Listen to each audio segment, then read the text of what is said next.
Assalamu alaikum dear student, welcome in my YouTube channel Sir Asgar Official. Dear students, ninth class mathematics हमने start की थी, जिसकी exercise 7.3 हम लोग कर रहे थे।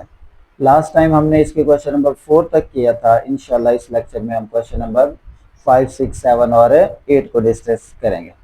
तो चलते हैं बेटा क्वेश्चन नंबर 5 की तरफ। क्वेश्चन नंबर 5 की बेटा स्टेटमेंट कुछ इस तरह से है। वो ये कहता है कि the start and end points of race track, एक रेस ट्रैक है, उसका स्टार्टिंग पॉइंट और एंड पॉइंट उसने दिए दिए are the given by the coordinate, यानी कि पहला कोऑर्डिनेट ये है और दूसरा कोऑर्डिनेट ये है। वो हमसे ये कह रहा है कि what is the mid point of track, यानी कि स्टार्टिंग और एंड पॉइंट उस ट्रैक का हमें दे दिया। हमसे वो डिमांड कर रहा है कि इसका मिड पॉइंट फाइंड आउट करें। सिंपली बेटा हम मिड पॉइंट फार्मूला यूज कर लेंगे। तो देखें जरा, गिवन कोऑर्डिनेट उसने हमें दे दिए हैं। गिवन कोऑर्डिनेट्स और पहला कोऑर्डिनेट क्या है बेटा, जो कि है 3 और 9, एंड अदर कोऑर्डिनेट क्या है जी 9 एंड 13। तो बेटा देखें जरा, इसका फर्स्ट वैल्यू क्या कहलाती है, दैट इज द x1, और ये क्या होगी y1 होगी। इसे हम क्या कह देते हैं x2 और y2, ताकि फार्मूले में वैल्यू इजीली पुट कर सकें। मिड पॉइंट फाइंड आउट करना है तो सिंपली हम मिड पॉइंट का फार्मूला यूज करेंगे। Mid point is equal to बेटा क्या होता है, that is equal to x1 plus x2 divided by 2, और क्या आ जाएगा y1 plus y2 divided by 2 जी। तो वैल्यू सब्स्टिट्यूट करें। x1 की वैल्यू कितनी है, x1 है 3 प्लस x2 कितना है जी 9 डिवाइडेड बाई 2, y1 कितना है 9 plus 13 divided by 2।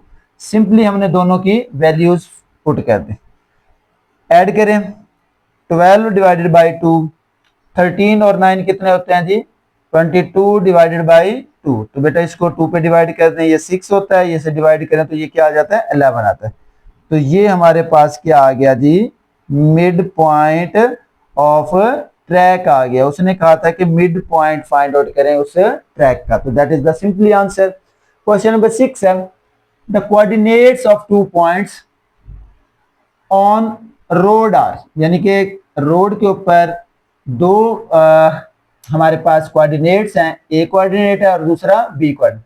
Find the mid point of road, यानी कि उस रोड का हमने क्या करना है मिड पॉइंट फाइंड आउट करना है। सेम वही फॉर्मूला यूज करेंगे और बिल्कुल उसी तरह से हम इसे सिंप्लीफाई करेंगे। तो बेटा देखें, गिवन कोऑर्डिनेट्स क्या है हमारे पास, गिवन कोऑर्डिनेट्स और क्या है बेटा, एक कोऑर्डिनेट ए है जिसके 4 और 3 नंबर्स हैं, दूसरा है बी 7 और 10 आ गए। अब इसमें देखें वैल्यूज को नाम दें, ए है तो ये क्या हो जाएगा x1 और ये क्या हो जाएगा y1। इसी तरह से बेटा ये बी है तो क्या हो जाएगा x2 और y2 हो जाएगा। चलें अब फार्मूला यूज करें, मिड पॉइंट फार्मूला, ये आ जाएगा हमारे पास mid point is equal to क्या होता है x1 प्लस x2, जी बिल्कुल यही होता है x1 plus x2 divided by 2। अच्छा दूसरा क्या हो जाएगा y1 plus y2 divided by 2 हो जाएगा जी। वैल्यू पुट कर दें, x1 3 प्लस x2 की वैल्यू कितनी है 7 डिवाइडेड बाई 2, 4 प्लस 10 ये आ जाएगा 4 प्लस 10 डिवाइडेड बाई 2, 7 और 3 कितना हो जाएगा 10 डिवाइडेड बाई 2 और 14 डिवाइडेड बाई 2। तो बेटा ये 2 पे डिवाइड होता है, ये आ जाएगा 5 और ये क्या आ जाएगा 7 आ जाएगा। तो ये आ जाएगा जी मिड पॉइंट आ जाएगा किसका जी, mid point of road, that is the answer. ठीक है। अच्छा नेक्स्ट क्वेश्चन है क्वेश्चन नंबर 7। क्वेश्चन नंबर 7 में बेटा ये कहता है, वो कहता है कि अ शिप इज नेविगेटिंग का मतलब होता है सिग्नल भेजना, लोकेशन बताना, फ्रॉम पोर्ट ए पोर्ट से ए पोर्ट लोकेटेड एट, यानी कि एक शिप है उसको नेविगेट किया जा रहा है, उसको लोकेशन बताई जा रही है कहां से, ए पोर्ट से, और ए पोर्ट के जो पॉइंट है वहां पर क्या है, वो कहता है कि 12 डिग्री नॉर्थ और 65 डिग्री वेस्ट की तरफ है। अच्छा, टू द पोर्ट बी, यानी कि ए की लोकेशन ये वाली है 12 डिग्री नॉर्थ और 65 डिग्री वेस्ट, और बी पोर्ट की लोकेशन क्या बताई गई 20 degree north to 45 degree west. वो कहता है कि if the ship travel along the shortest path, मतलब शॉर्टेस्ट पाथ क्या होगा बेटा, वो डायरेक्ट डिस्टेंस होगा, मतलब लोकेशन एक, उसकी लोकेशन ए है, ए लोकेशन है, वहां से दूसरी लोकेशन कहां तक जा रहा है, वो लोकेशन बी तक जा रहा है, लोकेशन ए से बी तक, तो दैट इज द डायरेक्ट, ये क्या हो जाएगा डायरेक्ट पाथ। तो डायरेक्ट पाथ क्या होगा, दिस इज द डिस्टेंस ही होगा ना, डायरेक्ट पाथ क्या होगा बेटा, डिस्टेंस होगा। तो the shortest part on the surface of the earth, calculate the straight distance between the point, यानी कि हमने क्या करना है, उस शॉर्टेस्ट पाथ को फाइंड आउट करना है, या स्ट्रेट डिस्टेंस क्या लें, उन दो पॉइंट्स के दरमियान में हमने फाइंड आउट करना है। अच्छा, तो नेविगेटिंग फ्रॉम लोकेटेड एट, अब ये दो गिवन उसने पॉइंट दे दिए बेटा, इन्हें हम क्या देते हैं, गिवन लोकेशन वाले जो पॉइंट्स हैं, तो हम इन्हें कहेंगे कि गिवन, ये आ जाएगा हमारे पास गिवन पॉइंट्स, क्या है बेटा, गिवन पॉइंट्स। और पहला बेटा क्या है जी, ये आ गया जी आपके पास 12 डिग्री नॉर्थ और 65 डिग्री वेस्ट। अच्छा, एंड दूसरा क्या है जी 20 डिग्री नॉर्थ और क्या आ जाएगा 45 degree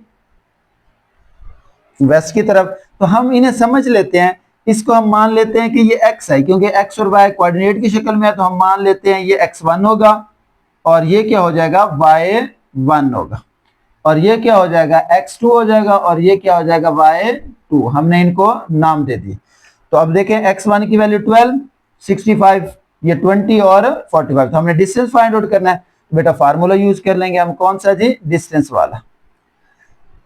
distance is equal to क्या होता है x2 minus x1 square plus y2 minus y1, और इसके ऊपर भी क्या आ जाएगा स्क्वायर, और ये होगा जी इसका स्क्वायर रूट जी। तो वैल्यू पुट कर दें, 20 माइनस 12 क्या आ गया जी 20 माइनस 12, यानी कि इसका स्क्वायर, पहली वैल्यूज पुट कर दें, इसको हमने x मान लिया, दूसरी वैल्यू पुट कर दें, ये क्या है 45 प्लस क्या आ जाएगा 45 माइनस कितना हो जाएगा 65 हो जाएगा, और इसके ऊपर भी क्या आ जाएगा स्क्वायर, और ये स्क्वायर रूट जी। तो बेटा 20 माइनस 12 कितना आ गया 8, 8 का स्क्वायर प्लस 45 माइनस, तो माइनस का नंबर बढ़ा, तो माइनस की वैल्यू कितनी बच जाएगी 20 बच जाएगी, और इसके ऊपर क्या आ जाएगा स्क्वायर आ जाएगा जी। तो बेटा 8 का स्क्वायर क्या होता है 64, और 20 का स्क्वायर क्या होता है 400, क्योंकि माइनस जो है वो स्क्वायर की वजह से प्लस में कन्वर्ट हो जाता है।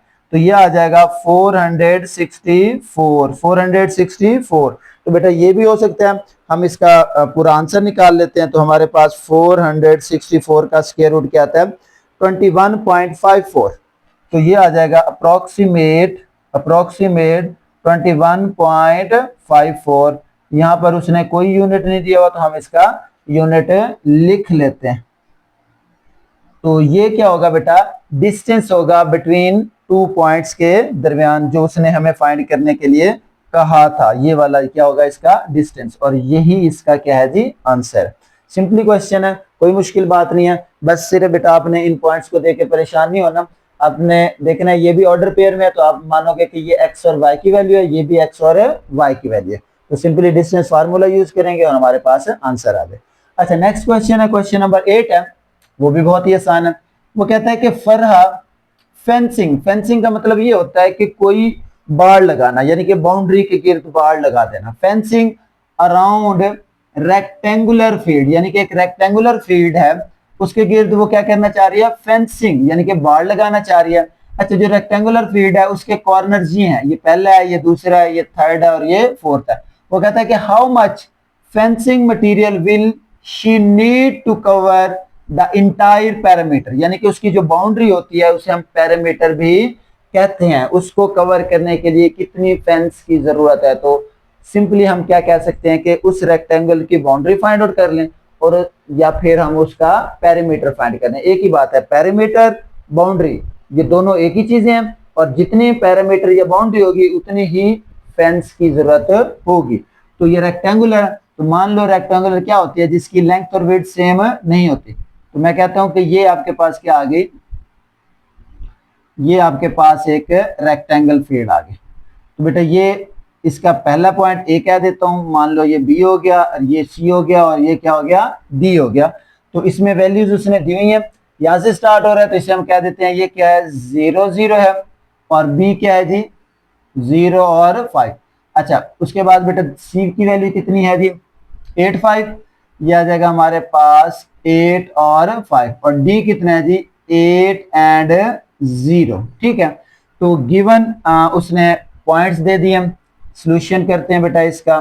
सॉल्यूशन में देखिएगा गिवन कॉर्नर पॉइंट्स क्या हैं जी हमारे पास, गिवन कॉर्नर पॉइंट्स और गिवन कॉर्नर पॉइंट्स, और मैंने जैसे का नाम लिख दिया, एक का नाम ए आ गया बेटा, ए क्या है जी 0 0, बी क्या आ गया जी हमारे पास 0 5। अच्छा उसके बाद सी पॉइंट क्या आ गया बेटा, सी पॉइंट है 8 और 5, और डी पॉइंट क्या है 8 और 0 आ गया।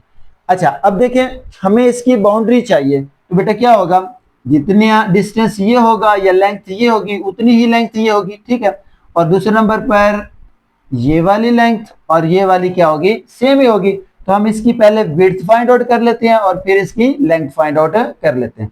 तो सबसे पहले बेटा देखें ए बी के दरमियान में क्या होगा, विड्थ होगी। तो मैं कहता हूं कि विड्थ इज इक्वल टू क्या होगा, डिस्टेंस होगा किसका, ए बी लेंथ का डिस्टेंस होगा, फार्मूला यूज करें x2 माइनस x1 का square plus y2 minus y1 का स्क्वायर, और इसके ऊपर क्या आ जाएगी, स्क्वायर रूट आ जाएगा। ठीक है, तो बेटा यहां पर मैंने फार्मूला यूज कर लिया, वैल्यूज इसके अंदर पुट करूंगा, तो बेटा क्या आ जाएगी इसकी विड्थ, सॉरी इसकी विड्थ आ जाएगी हमारे पास x2 माइनस x1।